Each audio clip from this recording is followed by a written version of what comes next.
Nguling sinabi ng Jesus, king ebanghelyo karing kayang alagad, o maging karing adiwa, king kayang pamasalita, lumapit ko kanakoy kung sablang mapagal na at mibabayat nan king kong pupusanan at ako dinanda kong kapaynawan. Makalingad king ginubado na yung tao king kayang misyong gagampanan na namang obrang gagawan, malyaring dartang itang pinandit, papagal at posibleng mibayat nan. At yung ginukit ang kapag nasanang lapitan niya, makanyan ng ibye ing kapaynawan. Sabi ko karining pengaring makatagod mamantabe karing ng special children, nano mo kaya itang inisa reaksyon daan niyang akit da, amalayan da, na ining miya biya karilang anak kabilang niya karitang ausantamong special children. At yun kaya kayo nga ako itang meging negative in kaya kayong paglalawi, na bala mo mawari at depata na yan ng apong Ginoo, antina ko mong paparusan. Pero salamat ka rin aliwa at indang positibong outlook o paglalawi at sasabi at lang special child at dating special child, regalo lang iba't king apong Ginoo.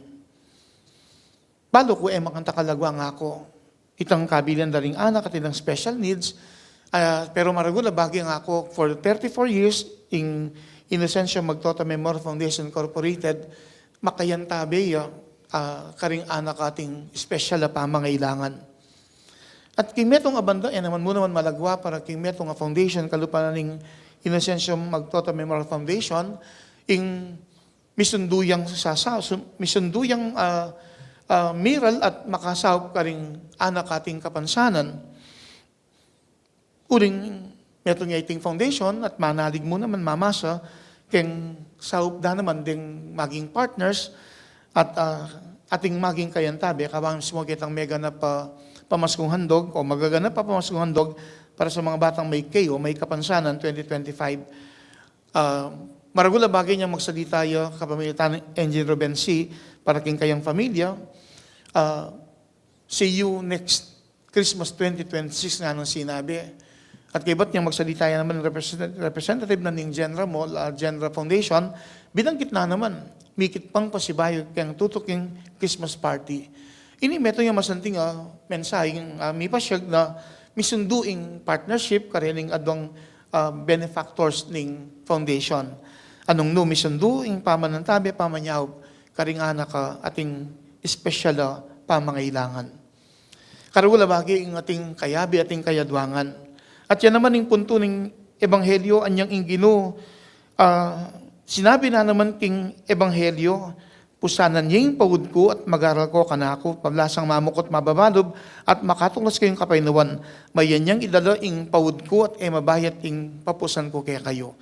Ko balo, pero ing image na ning pawud kaya katamo balutan naman, metong yang makabaluktot dutong, ban mibili kayang pekatundun na ning damulag o baka, ban malagwa ng kulyutan ning kayang inggareta o karosa, mabayad siya man, pero maging malagwa, maging mayan.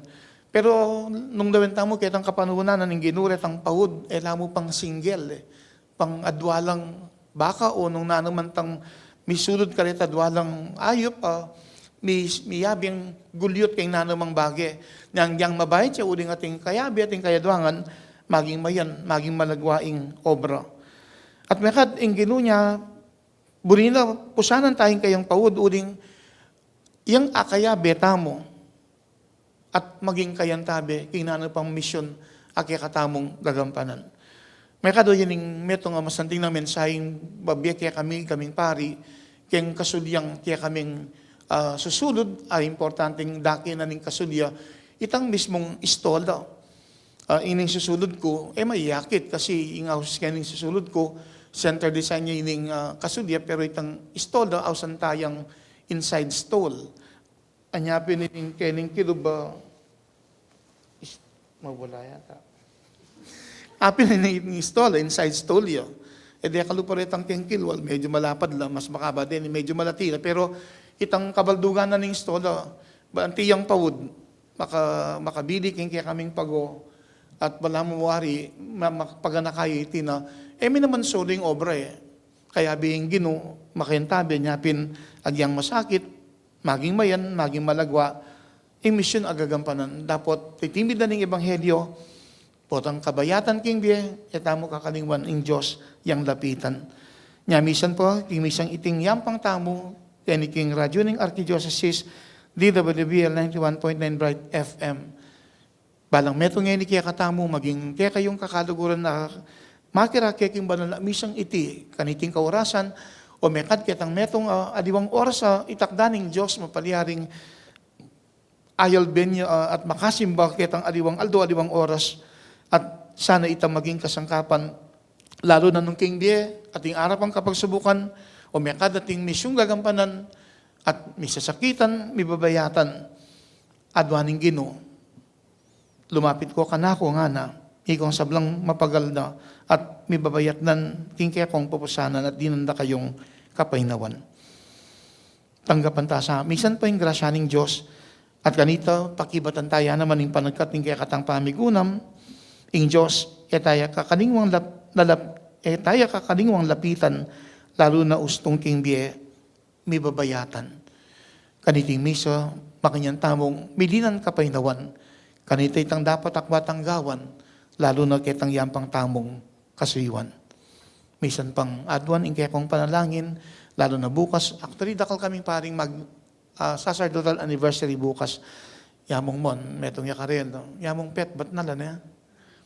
Balang metong kaya kami, sana po uwi kaming paring Kapampangan, lalo na may ordin ngayon bulan ni Disyembre, at lalo na po bukas, 28 years na ako kayang kasiwan, sana mamiyay pang pamigatago ng Diyos, at kambining grasyang pagkalubna, at tapat agampanan ining misyon ating wanan, adong pulot walong banwaning milabas, may bayatan man, misakitan, paganakaning Ginoo, pakikwanan tayang lapitan, lalo na king biye, misakitan o may bayatan.